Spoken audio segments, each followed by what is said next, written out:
Hello there. Let me set this camera up a little bit better. I'm a big giant in a little box. Can't really help that very much. Today I'm going to be reading some more of the Alcoholism and Addiction Cure. Today we're going to be starting on chapter 2, a little bit of where we had left off, and then we're going to read a little bit of half of chapter 3.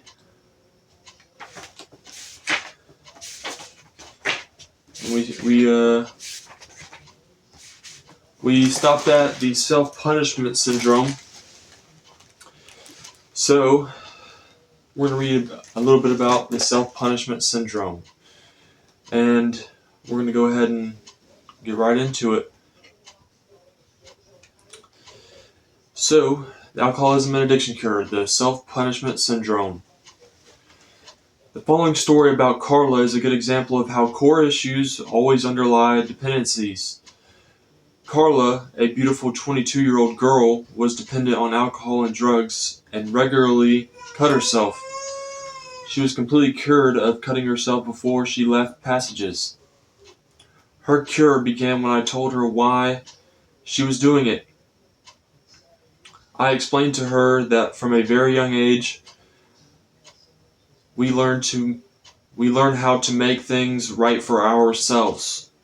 As a child, when we did something wrong, we were punished, and the one who punished us let us know that once we had paid for our wrongdoing, everything was okay. Also, the punishment made us feel that somehow we had atoned.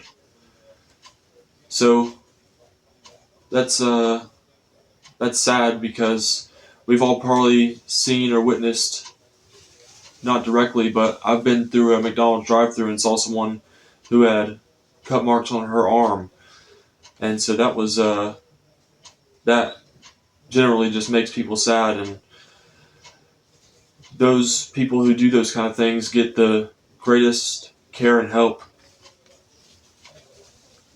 And I want to believe that, and my heart goes out to people who have self-harmed and have thought about or had suicidal ideations. As we grew to adolescence, those lessons continued. When we did something wrong in school, we were punished, and the punishment made everything okay again. Our friends treated us the same way. When we did something wrong, they punished us by not being our friend until we made it up to them in some way. That was our punishment, and then everything was okay. Our penal system works the same way. When we do something wrong, we're punished, and then it's okay. I also told Carla that sometimes if we do something wrong that we're sorry for and there is no one around to punish us, we punish ourselves. We repeat the pattern we learned. We hurt ourselves to make ourselves feel okay. Some of us even continue to punish ourselves to feel okay long after the incident is over. So, as a male in a relationship, we can tend to completely get on the opposite side of what true love is.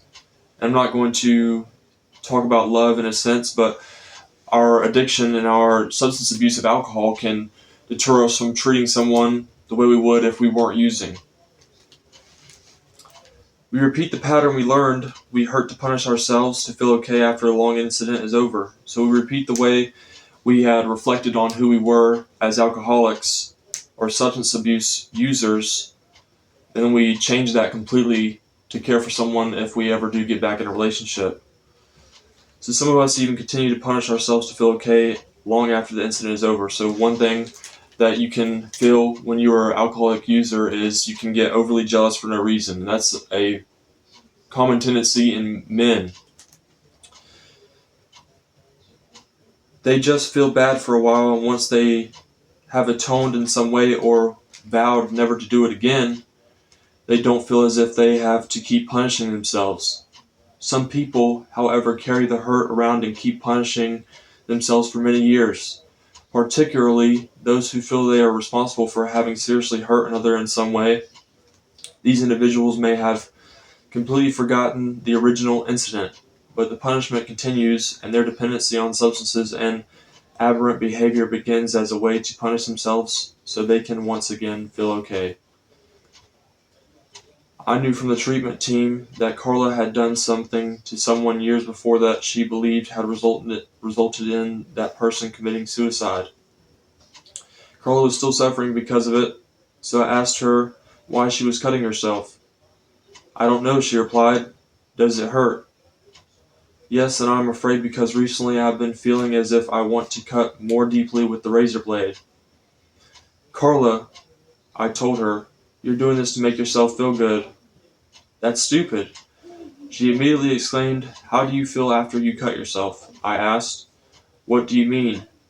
"Just that. After you have cut yourself and a few minutes pass, how do you feel?" "I feel relieved. I feel better."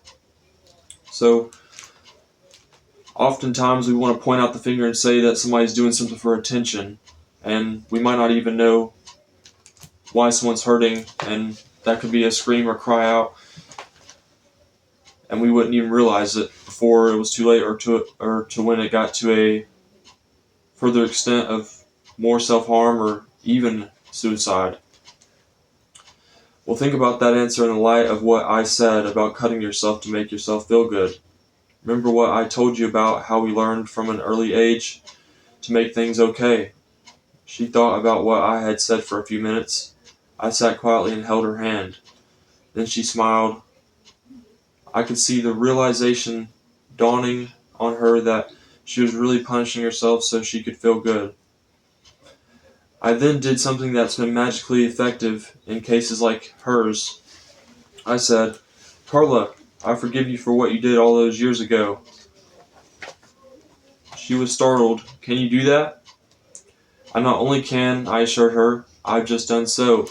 She started to cry, not from pain, but out of relief and joy. That was not the end of the story. My forgiving Carla for what she had done those many years ago just opened the door for our therapist to help her work through the guilt and remorse she had felt. By the time Carla left Passage's Addiction Cure Center, she looked different, acted different, and felt free for that first time since her friend had committed suicide. She had not only stopped cutting herself, but she also had stopped being dependent on drugs and alcohol. So, drugs and alcohol can cause us not to care and make us be completely careless. And we can't blame ourselves, neither can we blame other people. And that's something that we have to grip a hold of as a person or persons to move on from, because even after the fact of something like that, we don't want to lose more people and we want to help others. That was just over 2 years ago. She's now become quite successful as an actress, and she's free from what had been tormenting her for so many years. Often the solution isn't that easy, but every once in a while it is. That's when we all go home feeling very good.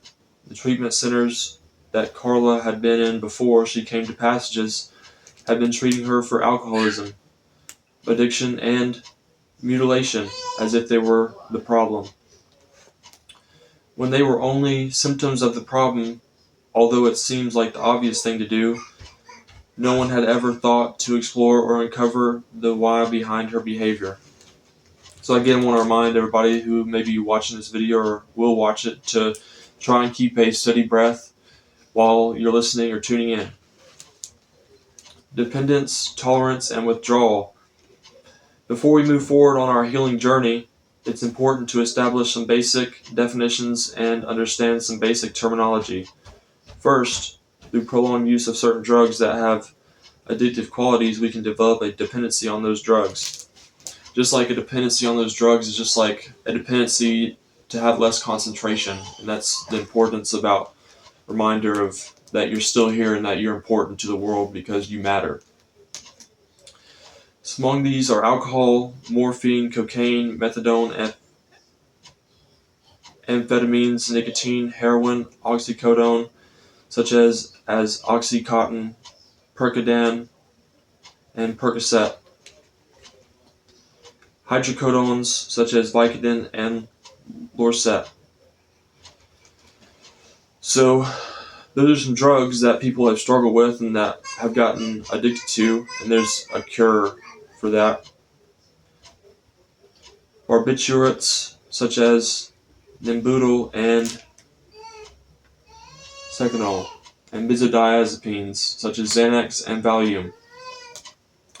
Addiction is defined as the compulsive psychological need for and use of habit-forming substance. It is characterized by tolerance and well-defined psychological symptoms upon withdrawal. So know that you can be saved and that you will be saved. And through withdrawal, you might go through a tough time. And as you're going through that tough time, just remember God's watching over you and God loves you and you will get through that. It's not something that you have to go back to addiction-wise, to those common dependencies. You can overcome that, and through a good amount of time, and sometimes on certain cases a short amount of time, you will get through withdrawal.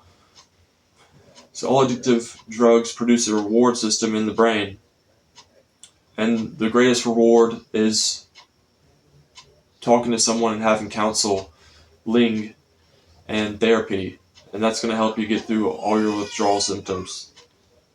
Using addictive drugs gives us a feeling of well-being and alleviates bad feelings. After using a drug for a period of time, users frequently develop a tolerance to the drug, needing more of the substance to accomplish the same feeling as when they began using the substance. This effect is thought to be related to our body's homeostatic mechanisms. Homeostasis is a relatively stable state of equilibrium, psychological and psychological balance. So oftentimes, you may be asked by a psychiatrist or a doctor if you would like to try medication. It really just depends on your severity of your withdrawal symptoms, and after a certain amount of time being on that medication, you can have that freedom of not having to take it once you've got yourself together. And it's not about, after you get yourself together for a while, you might want to come off those medications and try and see what life is like after such an abusive time of drugs and alcohol. So this effect is thought to be related to our body's homeostasis. Let me stop right there. Homeostasis is our body's optimum state of functioning, and homeostatic mechanisms are the way our bodies achieve this balance. Our bodies maintain this ideal state by neutralizing any source of detriment to it. For example, when we eat a candy bar, or blood sugar goes up, and our pancreas then releases insulin to help us metabolize the carbohydrate and balance out glucose levels. So this chapter is about a lot of scientific things. Sorry, I just burped there. If we exercise and our body heats up, sweat is released to cool it down. Again, by the same process, if we take a stimulant like an amphetamine, our body will counteract that change by producing sedative-like chemicals to return us to normal. However, as our body gets better and better at counteracting the disruptive effects of a drug, we experience less and less of the drug's effects because our body is essentially learning how to cancel out a great deal of those effects. The problem is users don't typically say at that point, well, the drug isn't doing much for me anymore, so I guess I'll stop. Instead, they take increasingly larger or more frequent doses to produce the same relief from underlying problems. So, it's not about how deep you may think you are, it's about the recovery and the long-term stay wherever you're at. And you have to take that not for granted, because you're not too deep, you're not too far into your substance abuse. And some people might be. There's always a gateway out of that kind of reality to freedom. That process is tragic. When you put a substance into your body that pushes it outside its range of peak functioning, your body learns to counteract that damage, and you must take more and more, which escalates into a terrible race with yourself. If this race continues long enough, your body will commit a desperate act of self-protection. It will get used to the drug, that is, it will shift from normal functioning to a new level of tolerance. So,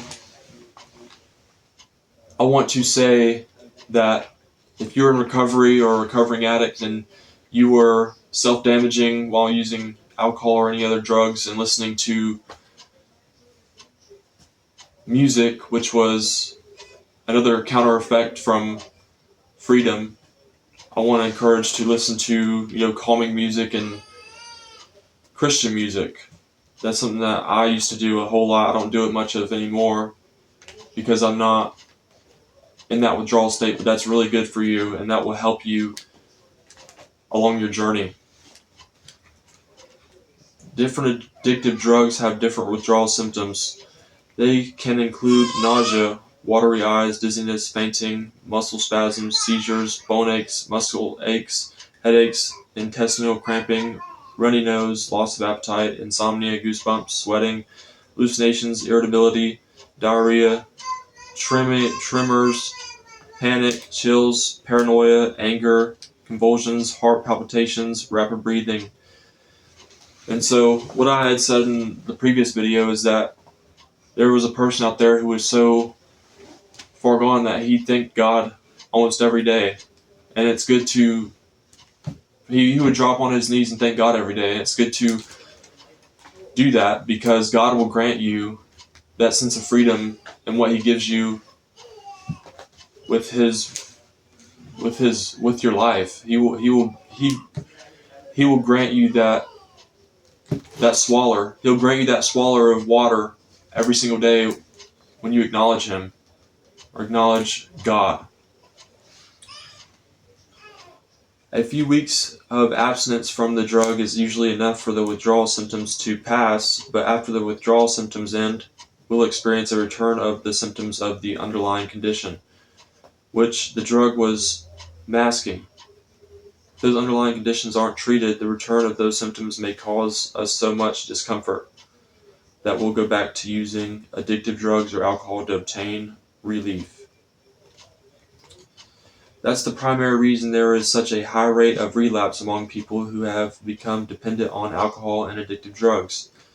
It has little to do with alcohol and addiction themselves and almost everything to do with the original causes that create the dependency. The killing effects of ethanol, this is in bold text. Let's unveil the truth about alcohol before we go further. Alcohol is the drug ethanol. They are one and the same. Alcohol is also called ethyl alcohol or grain alcohol. Some people prefer yeast or liquors or whatever other thing you do. And some people, I've watched a video, this is just not funny, but there's this guy, I don't know if you guys know this guy named LA Beast, but he would just do challenges and like food contests and stuff where he just eat, and like he ate a cactus one time, but one time he was just testing out something and he vaporized alcohol, and it's just really whatever form of alcohol or whatever you do it or however you do it, but that was just something that I watched one time a long time ago. That was alcohol. It is a chemical compound. Ethanol is often added to the gasoline we use to run our cars. The next time you go to a gas station, read the label on the pump and you'll probably see the words contains ethanol. I didn't even know that. I don't know if that's true. If alcohol has something to do with ethanol, I don't know if that's true or not, but I wouldn't know because I don't really drink much anymore at all. Well, I don't drink at all. I take a self-communion with wine like I had commented in the one last post, but some cars can run on pure ethanol. Ethanol is also used as a solvent. In California, when you have 0.08% of ethanol in your blood, you are considered legally drunk.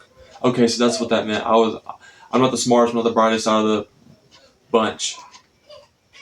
You are considered legally drunk because your reaction time to an emergency has begun too slow and you are considered a danger. When you have 0.1% of ethanol in your blood, you start to become a little unsteady on your feet and your reaction time slows down even further. So I've never gotten a DUI. I know there's people out there who have gotten a DUI, and that might be or maybe people feel as if that's a major setback. And there's classes for that, and some people go to their classes, and some people don't have some people aren't able to go to their classes right on time to get their license completely restored. And don't think of that as a major comeback. Or don't have a major comeback, don't think of that as a major setback, because there's a way past that. And that's the truth. When your blood contains 15 hundredths of 1% of ethanol, your speech becomes a little slurry, and your reaction time has slowed even more. When you have 0.4% of ethanol in your blood, you are most likely unconscious. And if you have been able to get 0.5% of ethanol in your blood, you are most likely dead. So there was a time when I had just said, you know what, I don't care how drunk I am right now, I want to make it home. I don't want to be at this place, I don't want to have to stay in my truck, and I want to make it home. And I'm not going to walk and get one of those things either. And I surely was not going to walk however so many miles, 26 to 30 miles. So definitely take into account, if you ever do end up relapsing, call somebody. And if you don't have anybody, sleep in your truck or car, because your life is way more important than taking that risk to drive back home. Because there was a time when I drove back home and I literally was just like this in the steering wheel, and I was partially unconscious.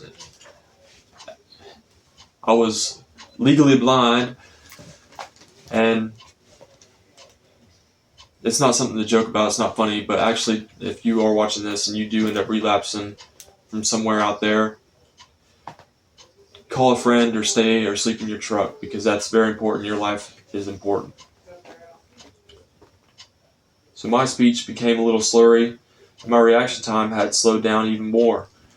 When you have 0.4% of ethanol in your blood, I know I read over the same thing, it gets kind of boring sometimes.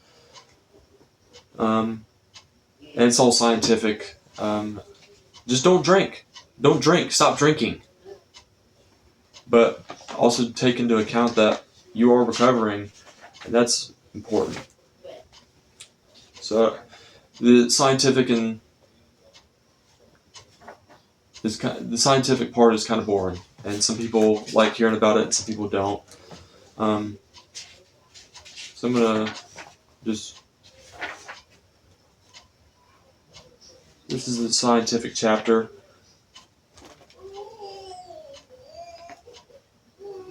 I'm going to end it there.